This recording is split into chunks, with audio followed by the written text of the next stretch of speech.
In a forgotten time, like pre-1988, musicians roam the earth freely, playing real guitars, drums, keyboards, and saxophones in their native habitat. Then, without warning, these hard-working troubadours and minstrels were brought to near extinction by what is now known as the digital age. Suddenly, drum machines, auto-tune, Pro Tools, and pre-recorded tracks dominated the musical landscape, ravaging both the live performance and recording scene.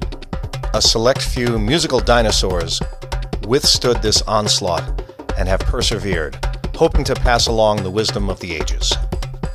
When Musicians Roam the Earth is here to offer practical, relevant, hard-hitting advice for musicians who are serious about their careers.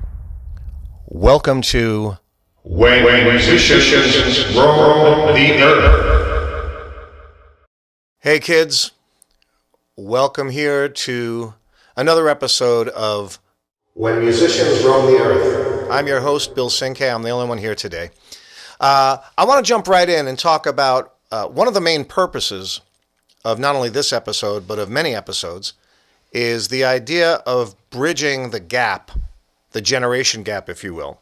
What we want to do is we want to talk about old music versus new music, but also essentially the older audience versus the new audience.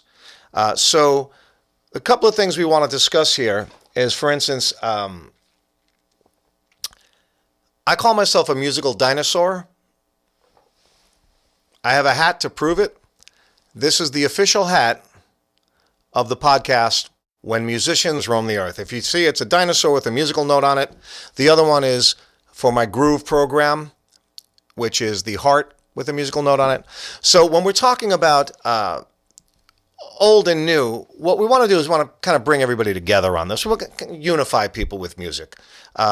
So the first thing I want to do is say this. As a musical dinosaur, I sometimes wrestle with speaking to some of my younger friends in their 20s. I try to ask very basic questions. Now, I need you to hang with me on this because it's so simple, yet it gets complicated, and musical dinosaurs like me don't understand why it gets complicated. If I ask one of the younger folks, one of the millennials, and I say, what's your favorite band? And they tell me, and they say they just saw them in concert last night, or they just saw them at a small club, they saw them at a theater. And I say, was the band playing live? And they say, well, of course they were. And I go on to ask a couple of questions, and I'll say, well, how many people were on stage? And they say, well, there was a drummer and a guitar player and a singer. And I said, well, let's look at some of that video. And we look at it, and we hear a 40-piece choir, and then we hear a trombone solo. Now, if we go back to my original question about was the band playing live on stage, suddenly it's not such a simple question anymore, because what happened is this. In the old days, in my day, it was pretty easy to figure out who was doing what on stage, right? There's a band, there's a drummer, there's a sax player, there's a guitar player, there's a bass player, there's a percussionist, there's whatever there is. On stage is what you're hearing.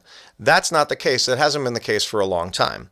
So I'm not trying to tell you one is right or wrong. Of course, any of these people who have these backing tracks, or what they sometimes refer to as playback, meaning some of it's pre-recorded, I'm not knocking that. I'm just trying to ask you, the millennials, please understand where the old geezers are a little confused when you're telling me how great the band was, when in fact you weren't really listening to a band. Now, again, when you start with the question, how was the band? How did they sound? Were they playing their own music? Were they actually playing instruments live on stage? That would seem like a very easy, simple question. In our day, in the old days, if you watched shows like American Bandstand, the band was not playing live. They were miming, they were pretending, they were lip syncing. They were playing along to the record, and you could tell when the record faded out at the end, the audience would have to start clapping because the song never ended. So it was just a promotional show for that. It was promoting the record, but they weren't playing live. These days, it's impossible to have that conversation without it sometimes getting heated because the younger folk don't always understand what it used to be like. Now, here is some of the things that I try to ask. On your particularly favorite record, your favorite band, your favorite show that you've seen, your favorite concert, I ask these questions. Who was the bass player? And then sometimes, was there a bass player? Now, these are questions that did not exist in 1975. Every band had a bass player, and they were all playing live. They were right there. Here's a little trivia for you while we're on the topic of bass players. I'll do this from time to time. I'll just throw in some trivia, kind of make it fun for people. One of the greatest rock bands of all time, The Who, had 3 bass players in all their years. Please name all 3 bass players. I'll give you the answer later on in the show. But again, there's 3 bass players from The Who. Name them. Okay, that was my little sidetrack. Now we're back on track. So, talking about bridging the gap between the older folk and the younger folk. The musical dinosaurs used to go to shows. The band would be playing live. The younger people now, a lot of it's synthetic. This brings up a few more questions. If you paid $100 for a ticket and you walk into the theater and there's a person on stage holding a microphone and singing into it, couldn't we rightfully assume that they're actually singing into the microphone and that's what you're hearing?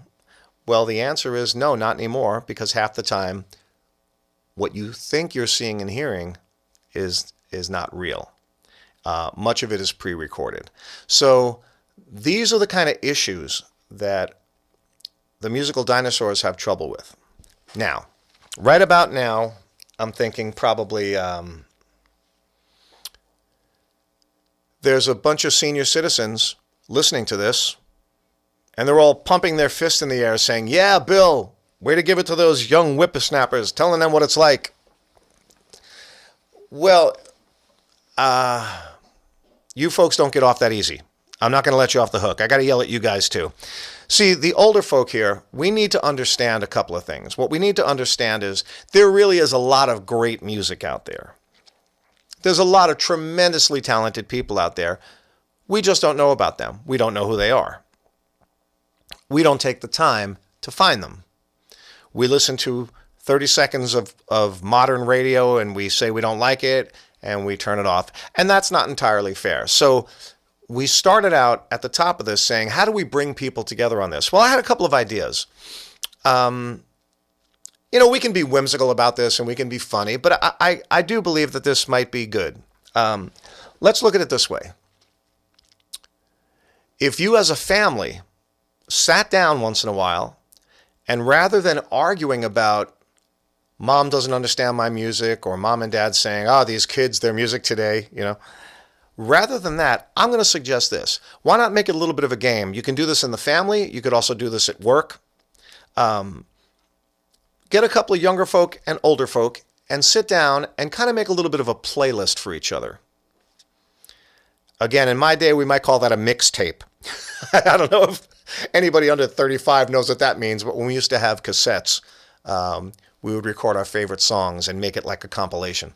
So make a mixtape or a playlist and put it together and present it to your dad or your uncle, or as an older person, maybe you'd present this to the younger people at work and say, hey, you know what, guys, you're listening to this music, this new band that you like so much.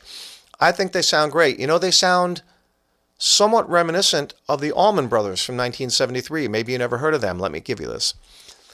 I think that might be a better way, as opposed to butting heads and trying to figure out who's better and who's worse and things were better in my day and there's no good music now. I think that would bring a lot of people together. Now, I'm saying this for a reason.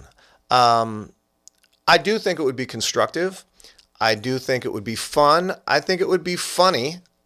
I think maybe you'd get a couple of laughs out of it. I think it might bring the family together a little bit, give you something to talk about other than politics and religion. But there was one thing that I always try to give a little bit of my personal history and my personal experience in, and this is very serious to me.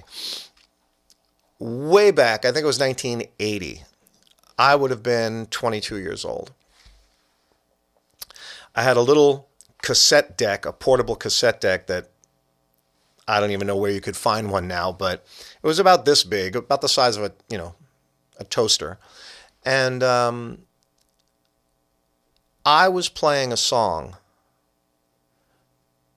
by Kenny Loggins. I'm a big Kenny Loggins fan. So this would have been in his heyday, like in 1980. I was 22. My dad was maybe 55, I think. I played him this song, and he started to cry because he thought it was so beautiful. He thought the song was so beautiful. This was not Kenny Loggins' target demographic at all. My dad actually sat there and listened to it. And I just thought it was such a great experience for both of us because it kind of transcended all that other nonsense that we were just talking about who's better and back in my day and, there's no good music today and all that stuff. My dad actually listened to a song that he would never have heard other than that. That also triggered a memory going back even further. When I was about 13 years old, there was an advertisement on television for what they called a box set. In those days, it was vinyl. You bought the series of LP records, long-playing records. And it was old big band music from the 30s and 40s. Now, that was my dad's time. I saved up every dime I had, and I hope that this resonates with somebody. I think it was $8.99. Well, when I was 13 years old, in 1971, $8.99 was a whole bunch of money.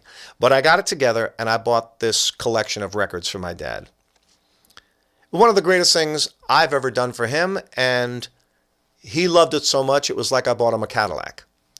We listened to that music almost every day for probably 6 months. What happened was it brought him a lot of joy because this was what he grew up on. But equally as important, at 13 years old, when I was listening to, I guess, Led Zeppelin and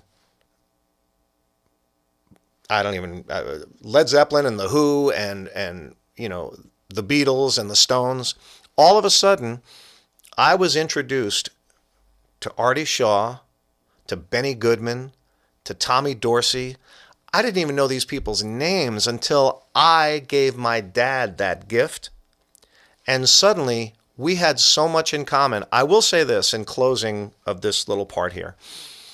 To this very day, if you asked me my 10 favorite songs of all time by anybody, one of them would have to be I'm Getting Sentimental Over You, which is a Tommy Dorsey song from 1935.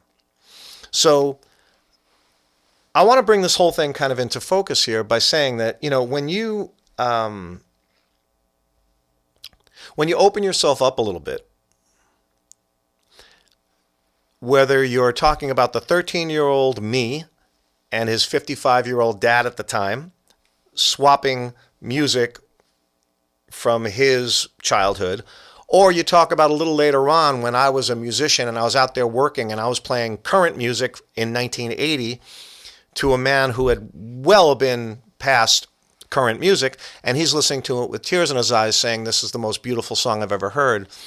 If we carry that thinking, that feeling, that philosophy into today, I think we'd get a lot out of it. I think parents would understand their kids a little better. I think kids would understand their parents a little better. I think generations would come together a little bit. I think at work it would make for a nicer environment. I think a lot of people would really understand who you are and what you're about if you could make this kind of a leap. So I'm just looking at the entire situation and saying, the idea of me having a show called When Musicians Roam the Earth is kind of tongue-in-cheek. It's me talking about how I feel like a musical dinosaur because all the stuff I listen to is really old. Well, that's mostly true, except since I started doing this, I actually started looking into some of the new music. So I'll throw a thing out here for you. I'm a huge fan of the band Chicago. Most of you know who they are. They were made famous by having kind of a rock band core with horns. Well, I'm going to say this. There's a great band, I just found out about them, called Red Baratt. And if you like Chicago, this would have been probably what Chicago, would sound like if they were all 17 years old again. So what we're going to do is this. I'm going to wrap up this first part of this episode talking about how to bridge the gap. There's so much more to say. We'll break it into 2 sections. However, I will wrap it up by answering the trivia question. I've given you about 15 minutes to talk about it. The question was, name the 3 bass players for The Who.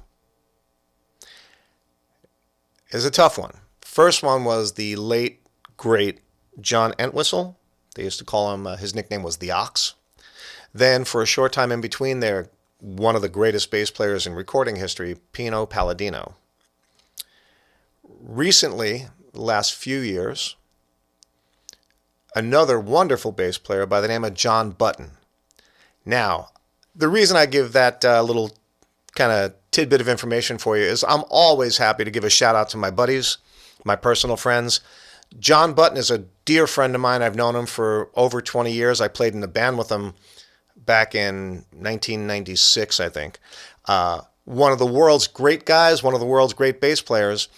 He is the current bass player for the greatest band in the world, The Who. So that not only answers your trivia questions, it gives me a chance to give a shout out. We're going to wrap up this first part of Bridging the Gap, and we'll see you in a couple of minutes.